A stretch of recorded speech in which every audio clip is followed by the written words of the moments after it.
the emerging audiences that would then embrace what was in America. It wasn't space music so much as new age, as a genre, which that's a whole other story, but I work in such a wide range. But structures just was structures. It's just music that lives in its own world and in its own time and space and place. So yeah, that just set everything again at another level of everything was set in motion. And then the other albums that I was working on, Western Spaces, were all created within a 3 or 4 year period.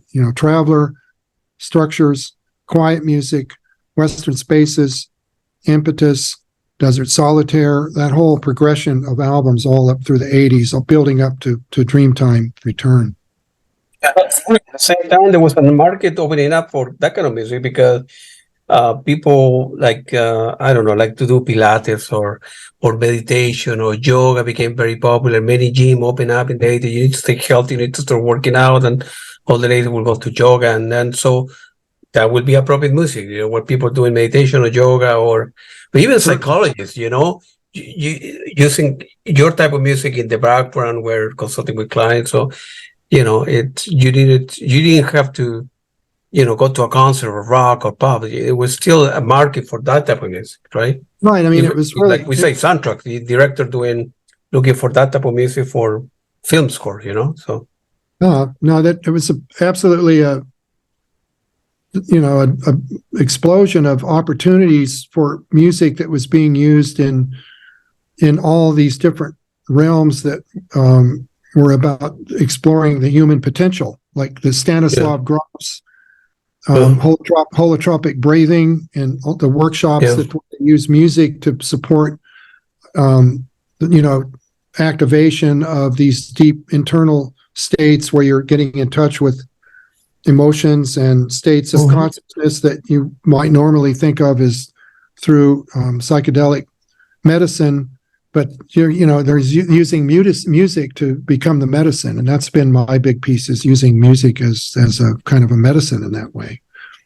And I'm a very big advocate of that, now, which is the power of music itself and the sound and the power of sound and as an essential element for opening up areas in your awareness and consciousness besides just pure enjoyment. Absolutely. As you know, right, we live in crazy times, man, with the war in Israel versus Palestine, Ukraine versus Russia, and we live in crazy times, and music is love, man.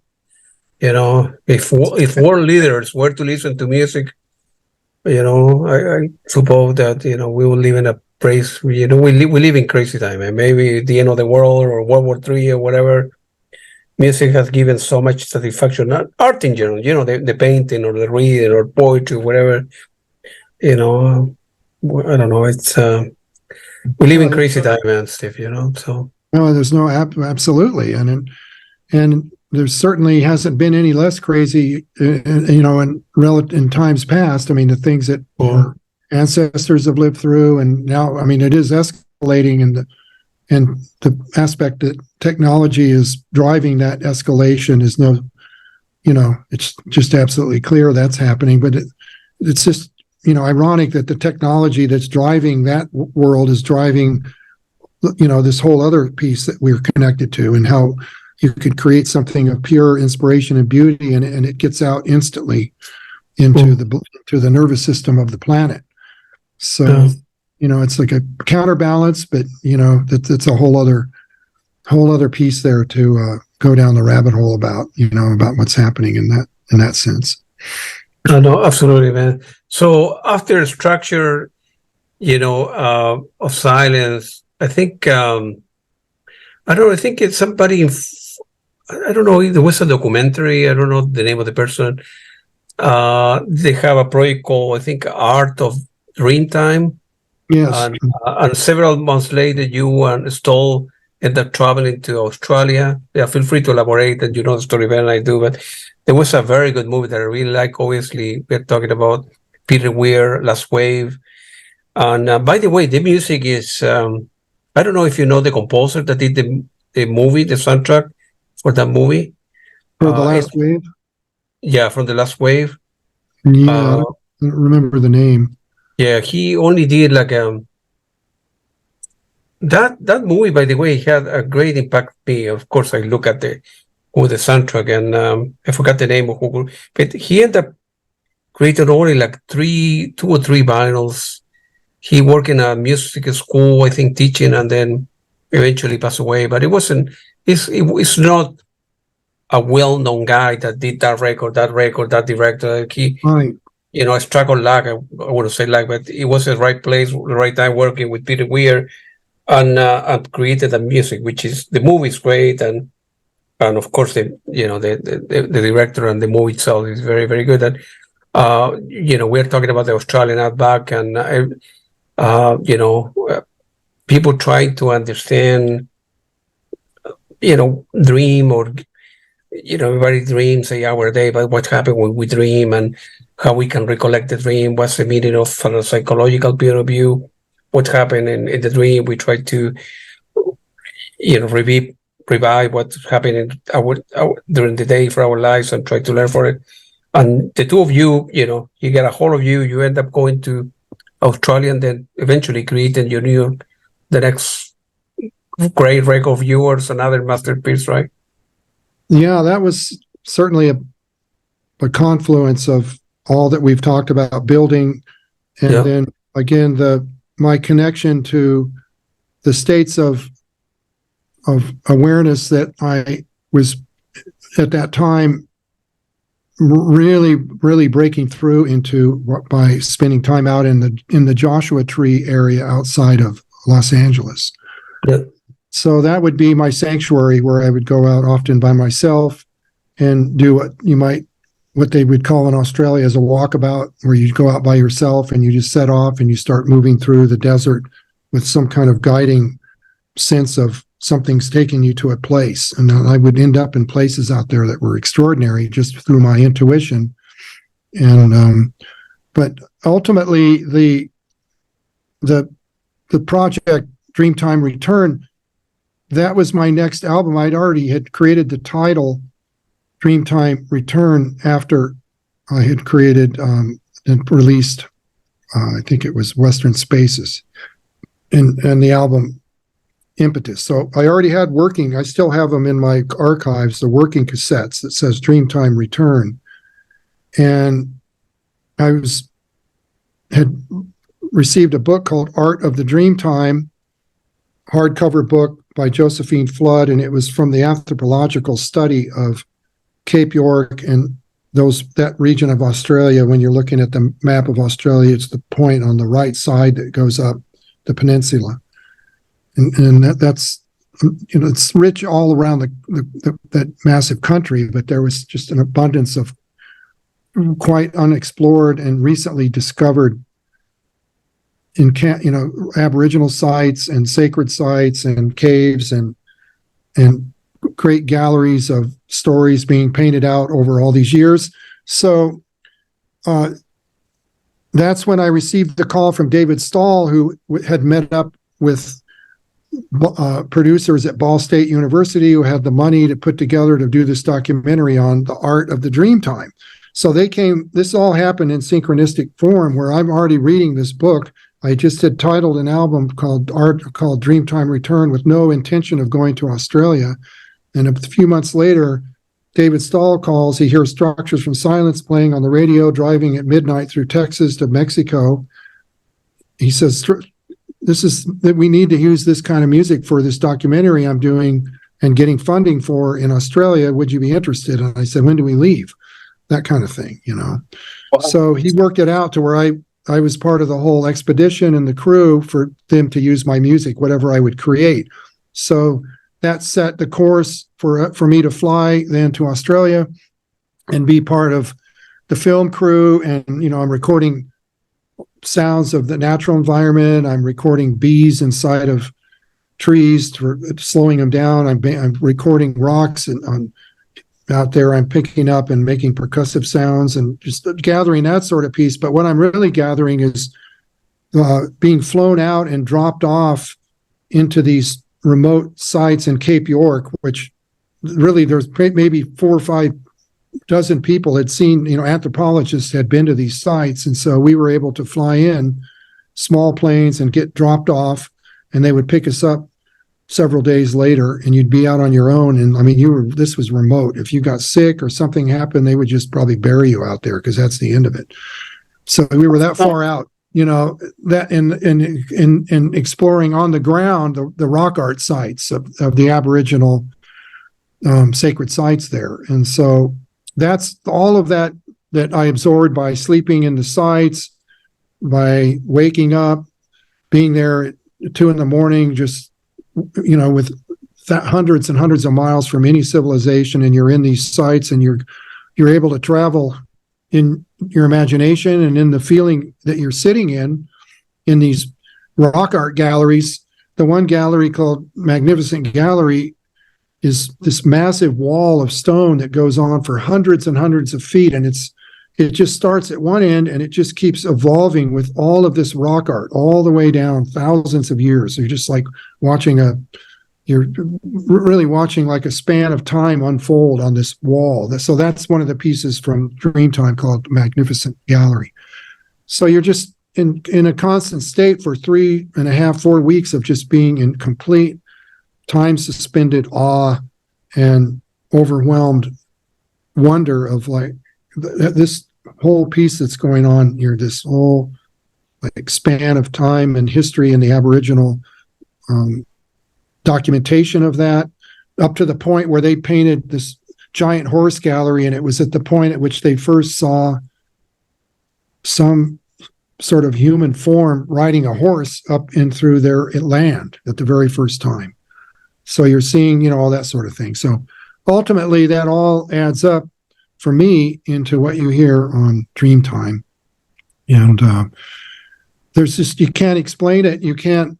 I can't really still, I can just hear what I brought through the nonverbal download of being in that space and being open to it, and then having this language of sound that I'm, bringing through, and that's helping me to evolve it and to bring it through, is to being, out of the safety of a studio, out of the safety of a community of people that and are supportive, or concerts, all that. None of that, it just all evaporated to nothing. And it was at that point just my own instincts and my own creative desires to bring through what was, and I'll use the term for today, which was downloading into me, or being absorbed into me, or being awakened into me while being, in this incredible, expedition with these guys.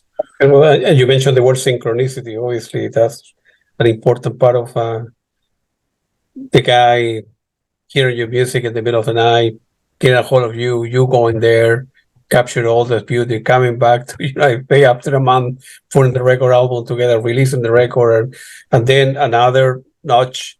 Yeah. I'm quite sure that opened a lot of the door, because now you have like the first record that was structured, that put your life in a different level. But then again, raise an arch a little bit, you put you in another. So I'm quite sure that now a lot of people trying to get a hold of you, where you can play another record label.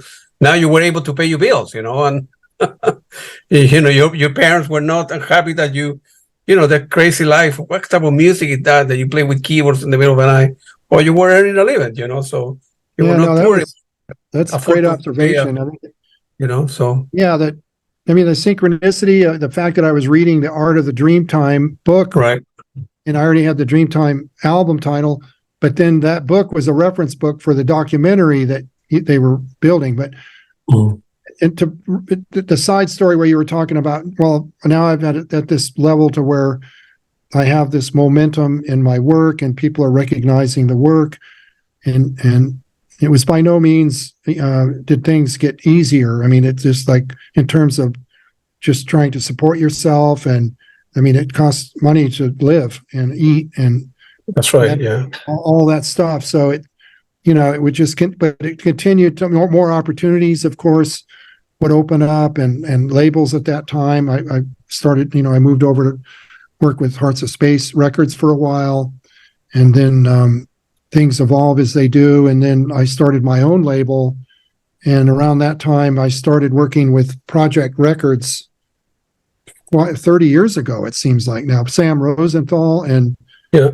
that's I mean, I can't say enough about Sam Rosenthal and Project Records. I mean, that's a marriage made in the universe of like collaborators who are really, he's an artist and a musician, and he's an astute businessman, and that guy, he is absolutely has so much integrity in how he runs the label. And if he does a royalty accounting, for example, and he was 3 cents off last period, you'll see the 3 cents, show up now. He's just that clear at that level. But just the way we've been collaborating and building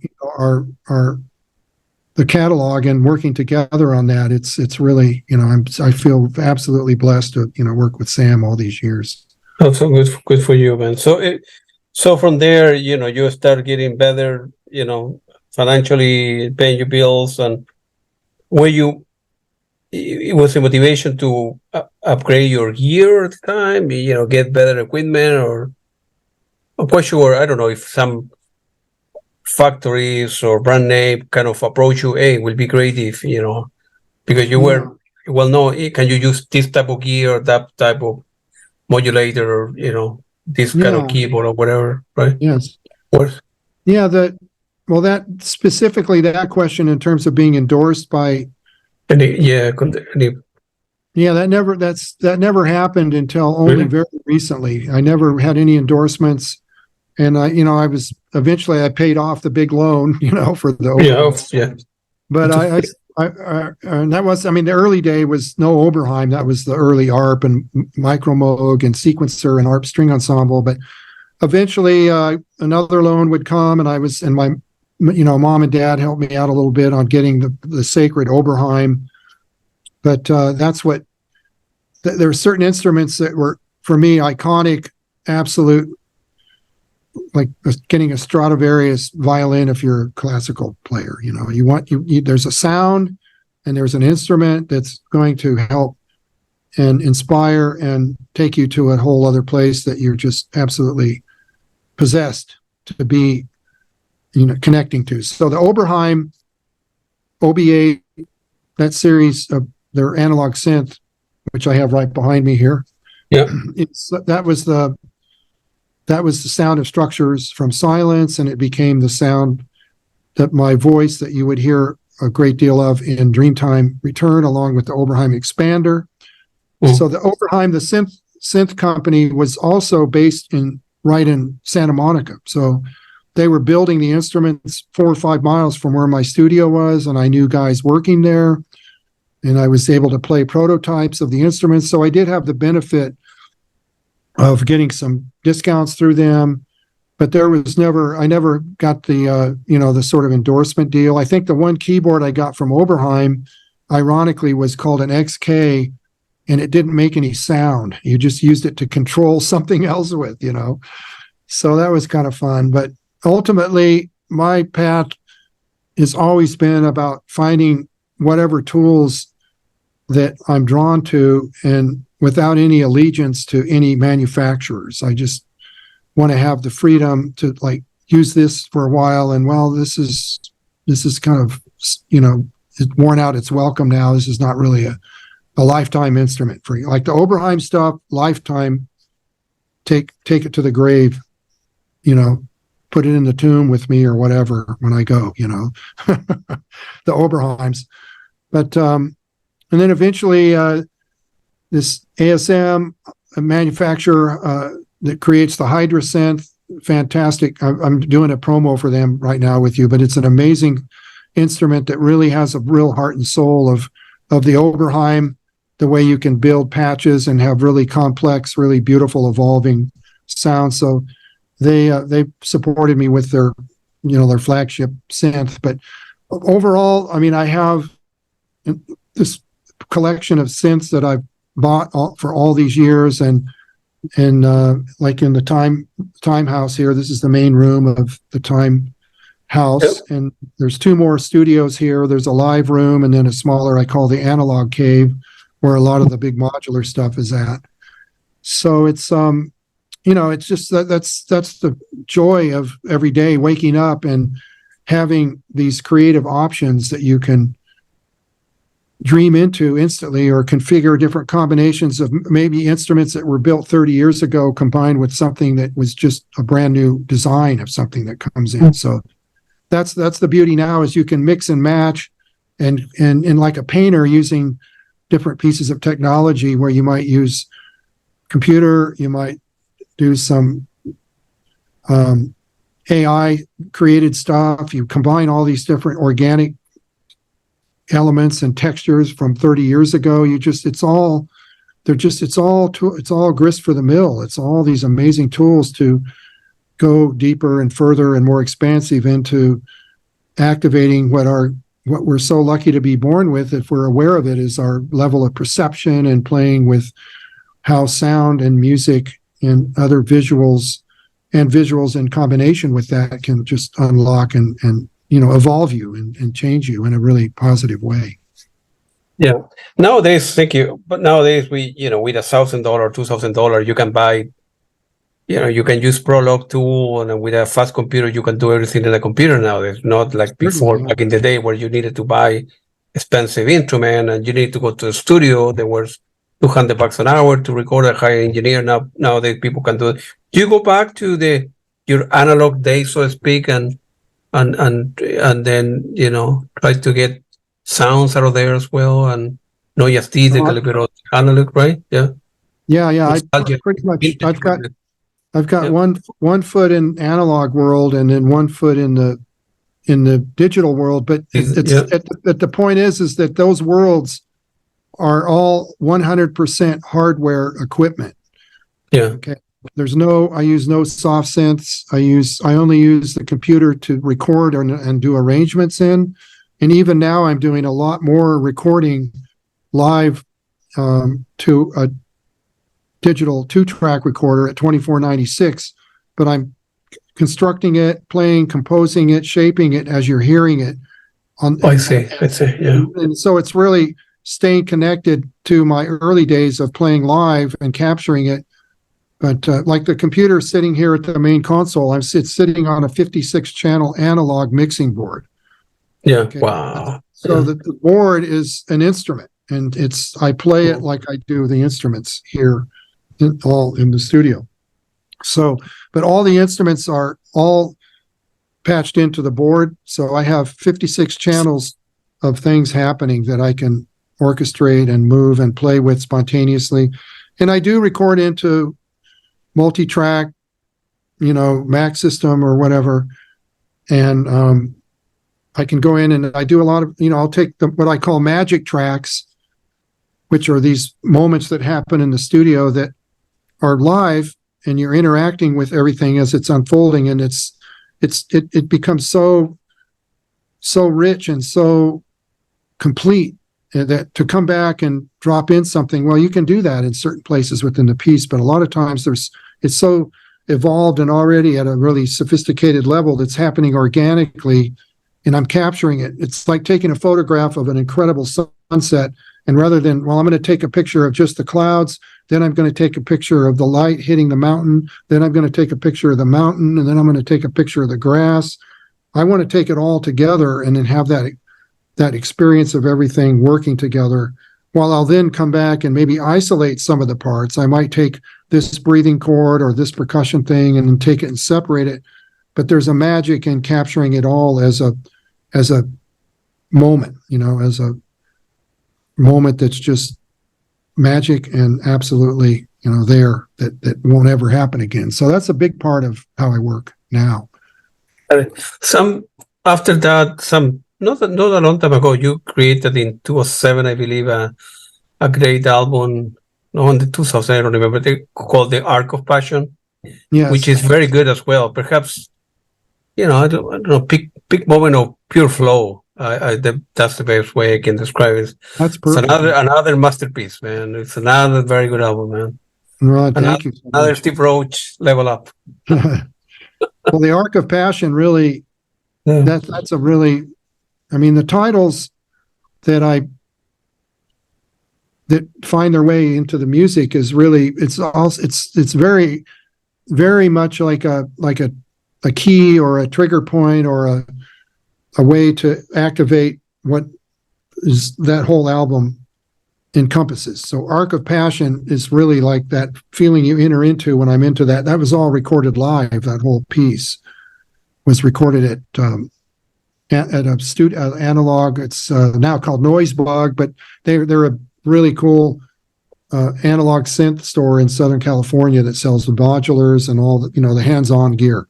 So they were doing concerts there for a while. It was like an art gallery space, but those kind of concerts where you set up and there's a direction and there's a flow and there's sections I know I can drop into, but it's really like you're pushing off shore and then you're going for it. And then things start to happen. And then that arc starts to guide and take you. And then you go with it and it reflects back and you're instantly adjusting and adapting spontaneously. So in many respects, I like to call it spontaneous composition, because you're making really broad strokes and dramatic shifts and you're not thinking twice about it. When you're playing, you could be writing it out on paper and, okay, now I'm going to drop everything out and only leave this one sequence. And when I do that, I'm going to bring in this particular chord scale. And then, okay, I'm going to play that for a while. Then I'm going to bring back in what I dropped out, but add the drum machine at that point with it. Then I'm going to come back, add melodies, strip it all down to where there's nothing happening rhythmic, but one tiny pulsing, breathing hi-hat run through a phase shifter. And then I'm going to go to these really dark piano chords. Just what I explained is how I'm playing and improvising now in that kind of flow all the time, just in that kind of place, So remarkable that you have the skill set to do that kind of stuff.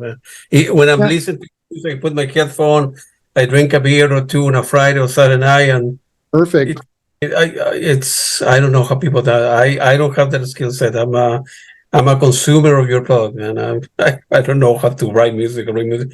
I just like music, there's good music and bad music, and yours happens to be a very great music, man. So well, thank you. What that process is, it's just something we're talking about this history, but it's the culmination of just the love of playing and the freedom of playing and selecting the right instruments. And again, the hardware instruments are so important to me. I could not do this with a couple of laptops. It would not be the same. Yeah. The connection, the visceral, knobs, all that good stuff there. Yeah. Nowadays, young kids, and probably my son with 20, they live their life so fast, man. They download music, they go to whatever, Spotify, Bandcamp, or they pay the low music. They listen 10 seconds for a track, next 10 seconds, next. That's crazy to live life like that. And it's they listen to an album in 1 minute, right? And they are very critical of 10 seconds instead of like you and I, opening the album, look at the picture, the wrapping with a little knife, and look at the picture, the lyrics, and the photo with the CD the same. Take it to the car. If nowadays cars don't have CD player, man. I don't know. It's a different society altogether, man. It's I don't want to live like that. And with the internet, also, I was arguing with one guy the other day. I could write the stupidest article on the history of humanization of, and then people will say without even reading the article. It can be a stupid article, and people like to be as if human beings want to be part of something. They want to agree whether they read the article or they don't read the article, right? Or they see this interview, or then they, as if society put pressure to be part of a group, or I don't know. I don't want to live my life like that, Yes, Steve, I'm old school, man. What's the point, so we live maybe old Facebook, social media, or TikTok. Maybe old school becomes new school at some point, Yeah, absolutely. Things man. circle back around. I never thought vinyl would have this kind of rebirth to where it's the largest selling medium of all of the music in the physical domain. So things like that come around, and I see the interest in new age music, to use that exact term, by audiences that are in their 30s and they're discovering titles that were, to me, were mean, they were cool, but they weren't like real pinnacle releases of that time, but they're being rediscovered and explored, and the whole synth wave movement, that whole piece is coming around. So I think I'm still seeing, or I'm not still seeing, but I'm seeing, and you see it in the trends with instrument builders now, where they're bringing back instruments that you can have fun with and play and twist knobs and do things that are just going to happen maybe by chance. And of course, the modular synth world is just incredible, what that is doing to inspire people to who are non-musicians, but they're creative. And I mean, it's just, that's a blessing in that way, then, that it's inspiring so much creativity. But there's so much being created right now. How do you find your way through it all? That's the part that's bewildering for myself as well. If I go to, I have very specific amount of time I listen to other music, but I'm either working and listening to what I'm working on, or listening to silence or the sound of non-musical reality, and hearing sound, and just, there's got to have time to rinse my ears out, and just to feel and to hear without the influence of everything that's demanding your attention. There's so much demanding our attention at all moments, here now. Yeah, so 3 years ago, you ended up releasing another great album. I think it's called The Sky Opens. It's a live, 150 or 60 minutes. Yeah. I mean, that's playing live and, bringing different pieces for different periods of your life. And that's another masterpiece, man. Feel free to Thank you. Well, how that came together. Yeah, that was the next. I've played in Grace Cathedral in 2007 in San Francisco, a beautiful, very large Gothic style cathedral. And then that series came along, the Ambient Church series, and that particular concert in Pasadena was my first big Ambient Church series with those guys. And that was a moment in time. That was just a confluence, again, like we're talking about, where it's an incredible audience. And you hear how the album starts. It's just coming back to LA after all of those years, and it's coming home since, into a place where I struggled and made it through all of the different levels of things that could have devoured me, and got back there alive, but with, my evolution of my music. And, walk out to that audience, an amazing audience, full cathedral church, and everybody just acknowledged me, like just before I even played a note. And then the first note that I was going to play was Structures from Silence, start with that in the church with everybody. And I'm just thinking the whole time, please remember the first three chords, because it was so incredible. And it's like, man, it got quiet as a pin drop. And those chords are pretty straightforward, but you could slightly mess one note up, and then it would, it was at that level of like being so in the present moment. It was fantastic, that whole. You get nervous still nowadays? Zero. Yeah. Playing live? No, I thrive on playing live. My heart rate seems to go slower when I play live now. Something like that. I was anxious, but I just feel so comfortable playing live, and I enjoy it and so deeply, and I just crave it. I'm just like almost running out there to do it, So the main piece about playing live for me that's challenging, like eventually I went to New York City and played at the Church of the Heavenly Rest there next to Guggenheim, but I had to fly. I had to take my system and reduce it down a bit, because normally I have a cargo van with, all the hardware gear. And I still played with all hardware gear in New York, but I had to minimize it a bit. And then a cartage company came to my house and flew all the gear back there. So that felt safe, because they do bands and things like that. Yeah. Still, that's a challenge to be a hardware performing artist in a software laptop based world for flying and doing concerts. And so, I toured Europe for 12 years, and I would fly 12 giant road cases to Dusseldorf or to, Holland or wherever, Netherlands.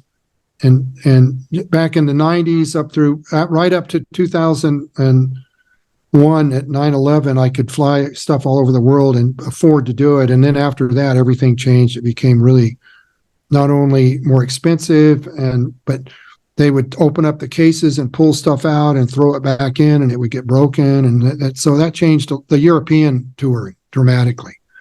So now most of the concerts that I do are on the ground, or I'm planning concerts now for Grace Cathedral in San Francisco, which I can drive in 2 days from here and have my full complement of all my favorite instruments, which is essential. So that's why the concerts become more events, and why people say, when are you going to play in Lincoln, Nebraska, or, somewhere in I'll never play. I have to play in large metropolitan cities so that people can fly in there and experience that. That's how it's really going to happen. I can't, with the way I work, I can't afford, I can't afford, and the promoters can't afford to fly all this gear to, Right. Smaller or medium-sized cities for that reason. So it's either that, if I reduce my Yeah. setup down to where it's small enough to fly, nowadays it's going to be, it could happen, and I'm trying to do that, but there's a bit of compromise because I can't fly with the Oberheims, the larger Oberheims and that kind of thing.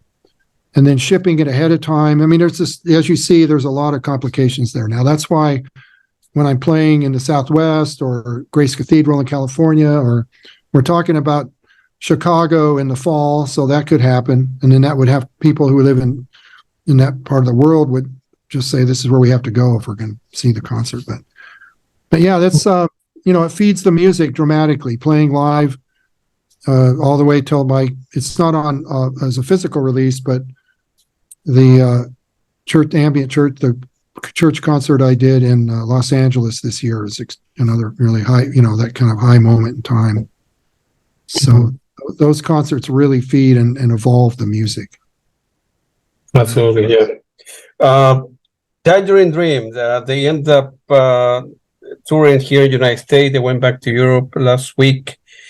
And feel free to elaborate. How is it to, they were in town, obviously. We need to get a hold of,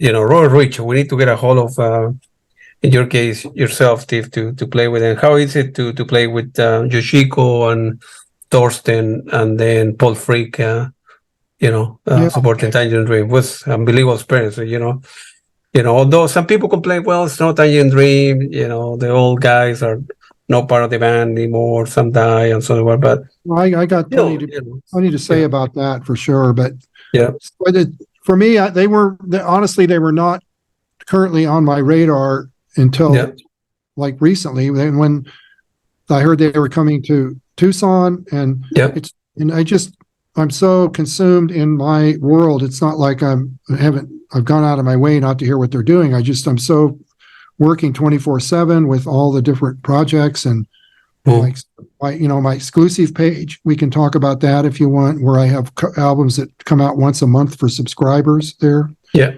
And so in any case, have a really very full life. So they were coming to Tucson, and my wife, Linda Kohanoff, is a violist, and she heard there was a violin player, and she was really fascinated to see how they were going to work that into their group. And I hadn't really heard any of the albums of recent. And so we bought tickets, and I was just ready to go and experience the concert that way, just walk in.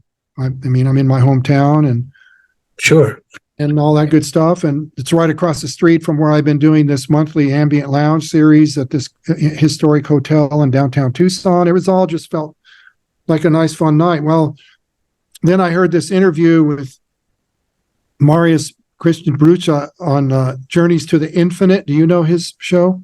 Yeah, he's very good at what he does. He does a brilliant job. And so I heard the interview with Thorsten and heard his whole story and history of being in Tangerine Dream for 20 years, and then mentoring with Edgar for 8 years, living with him, studying under him, getting the guidance for the future. And that really lit me up. That was very, very inspiring. And I didn't have an attitude at that point, in any case, that this was not Tangerine Dream. I just knew that they had been evolving while Edgar was alive, they were adding, saxophone, other kinds of instruments, and just, kept evolving.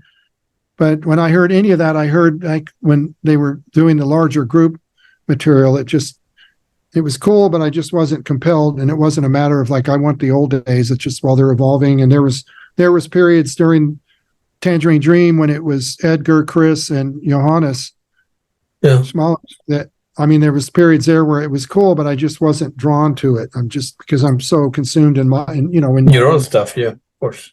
But I'm always looking for things that'll light me up. But in any case, I heard the interview, and then I just, at that point, I was just really moved and inspired to just write Torsten a letter for nothing more than to say, I have great respect for you and what you're doing and how you're carrying the weight. There must be a lot of weight to carry forward with how the expectations are with the group and the history. And, I just want to congratulate you on what I feel like you're doing a brilliant job.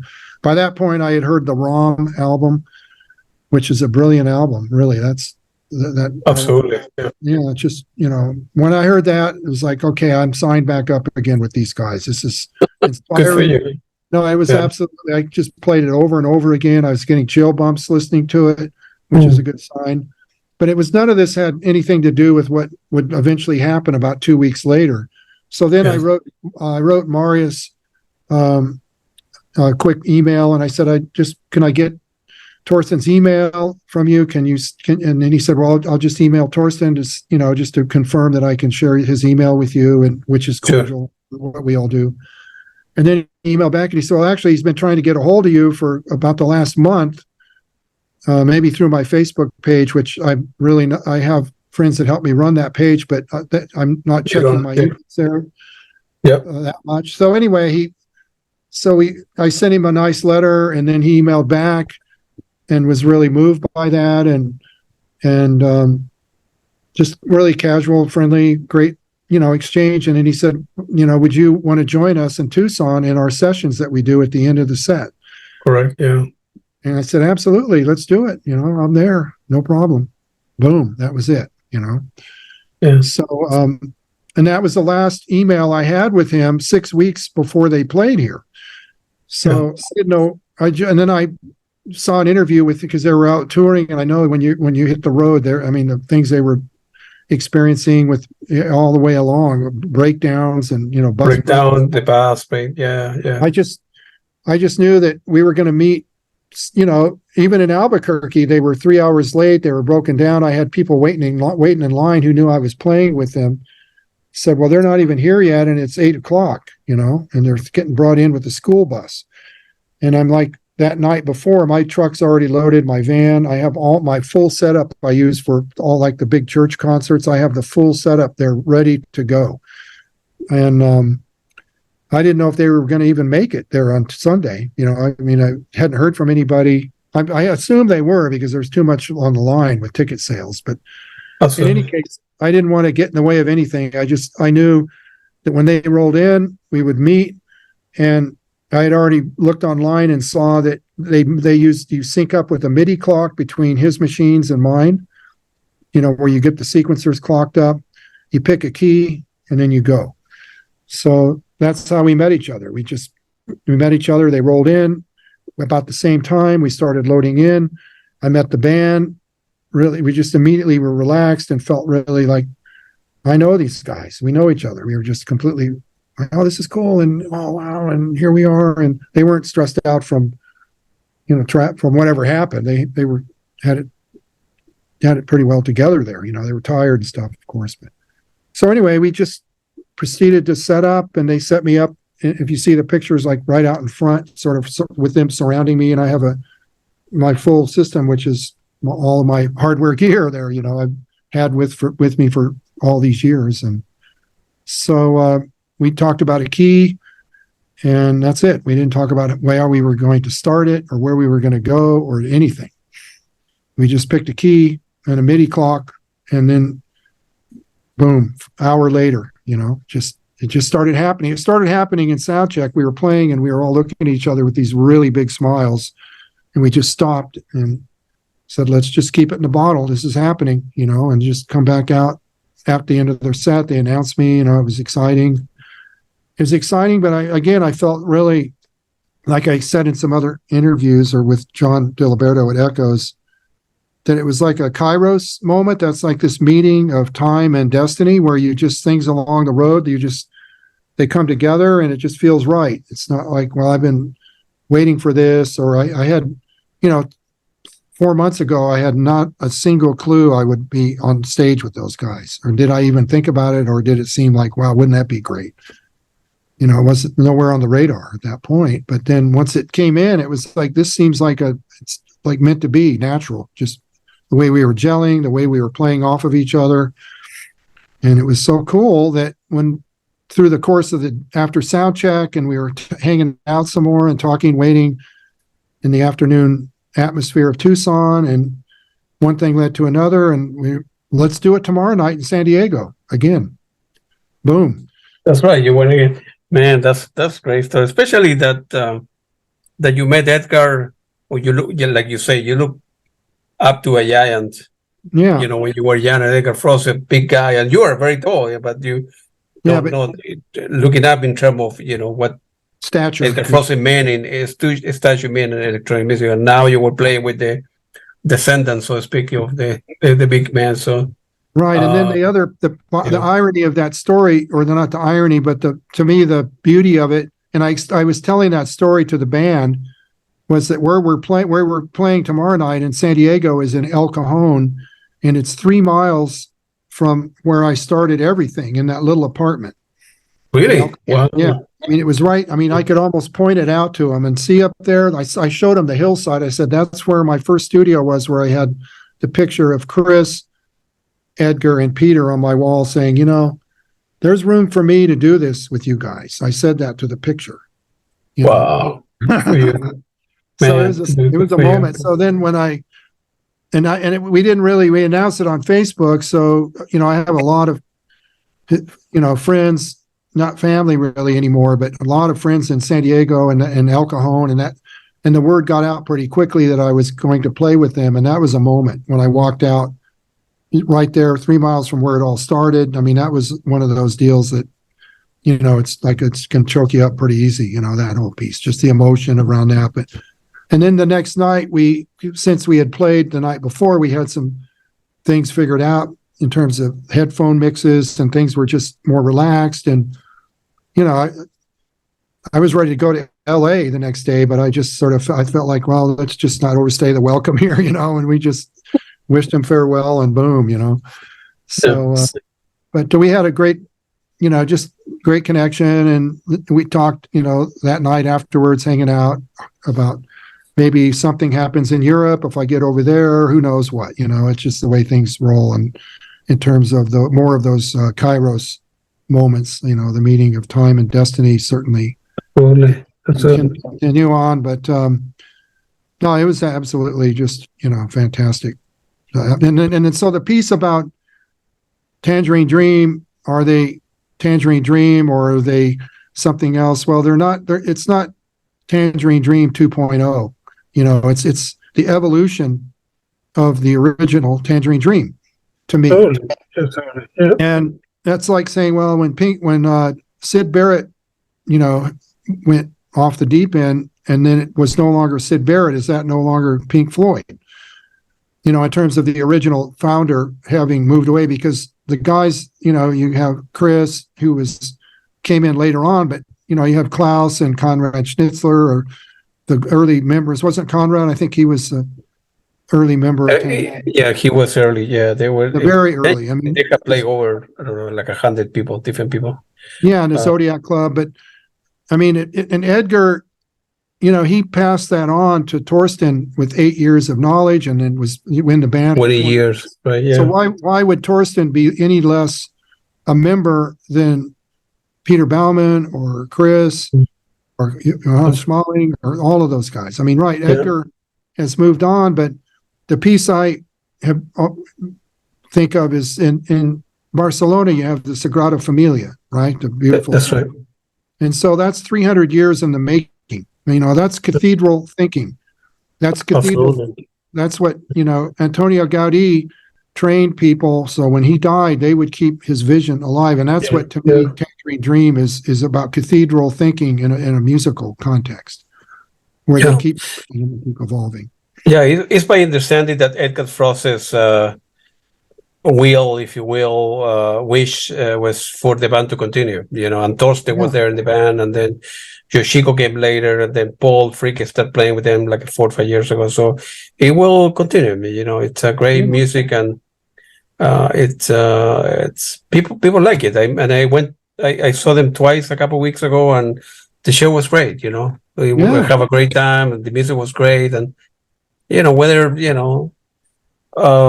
Klaus or Peter Baumann or this or that, were they or not, completely irrelevant. I enjoy my time. I had a great time, and and plus, not only they played the recent album that it was released a couple of years ago, but they went back to the previous stuff, as you know, right? They were playing, Yeah, and I mean they're from the early records, so it was Tangerine Dream. So yeah, and they retooled it for today.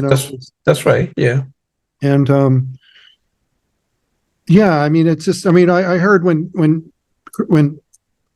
Chris Squire, right before he passed away, he spoke of Yes as I would like to know that Yes will be around in 200 years, playing with classics and new pieces written in the style of Yes. Oh, absolutely, yeah. In that sense, it's like an orchestra that continues on with, the conductor, which is Thorsten, and then they keep evolving but honoring the original. Absolutely, yeah. Of that, so that's really, to me, my feeling about that. Absolutely. Steve, I know I have taken almost 2 hours of your time, and it was very nice talking to you, man. I'm quite sure we'll do when you have time, we can do a part 2 and part 3 and revisit in different periods and different records. But you're doing the right thing, man. Your dad that, felt that you were doing the wrong thing by playing that weird music in your room and being the only child staying in your room by yourself, playing keyboard and doing this and that. What is that kind of stuff, But they raised you well, they did the right thing, and your mom, like you mentioned, you got a feeling, let the kid alone, let him do his. You got it, man. You're tracking it. So it's interesting because I have a documentary that was just finished. It was 4 years in the making, a documentary. Yeah. That is coming out. It's called Life in the Sound Current, and it's in a lot of film festivals now. But I'll make sure you're aware of that. But it really speaks. Check it out. To what it talks about the whole piece with my mom and dad, but then the evolution from that time period of what we were facing. But in closing, I know we're moving along here, and I mean I can talk I play 4 and 5 hour concerts, so interview. We could go on. Be careful now. I will take your word for it. but my new album, Sanctuary of Desire, it's coming next Friday, and the video will be released on Monday. But this album really is a pinnacle moment right now and I feel like another one of these Arc of Passion type moments, really, where it's combining the two worlds that I love so much, and it's combining the two worlds that I love so much, the more drifting, diaphanous breathing space, and then this too is the fabric of time weaving with you could call it sequencer music, but to me it's beyond that now. But that album, just want to make sure that you really you get a handle on that real quick, because I'm really proud of that. And so the Sanctuary of Desire really speaks to this place that we're in here, this studio space where it's my sanctuary to pursue and explore and really take it as far as I can, at every moment. So that's coming. Well, that's the motivation, inspiration to do part 2 then, now that the album's coming out. So I need to send you an email. Time to let's talk about that. There's some big stuff there. So Then again, Steve, it was very nice talking to you, man. You're a great guy. Keep on doing what you're doing, man. You're a gifted guy that came from not rich family and humble means, and you have done very well for yourself, man. So we need more Steve Roach in this world, man. Well, I appreciate your appreciation of that and your awareness of that, and the music is the piece that lives on and inspires absolutely future generations, man. Absolutely. future Yeah. generations to keep creating from a Yeah. really pure and authentic space. So thank you Yeah. for recognizing that. No problem. And I will send you an email because I'm interested in getting several vinyl that you have, and then we'll work it out. All right. Yeah, let's Steve. be sure to do that. The vinyls are here. Yes. Yeah, Steve, was very nice talking to you. Good luck to you. And if, by the way, I'm interested in visiting your studio if you are in Arizona one day. But if you happen to be in Washington D.C., feel free to come to dinner. My wife is the best cook in the world, man. Okay. She's, well, Latin music, Latin food, Latin music, and Latin food. we'll take each other up on that in either coast there. So thanks again. It was an honor, and I appreciate your depth of knowledge No problem. and your questions were great. So thank you. Thank you. Have a great evening down there, You man. too. Well, Bye. see you again. See you, Steve. Thank you.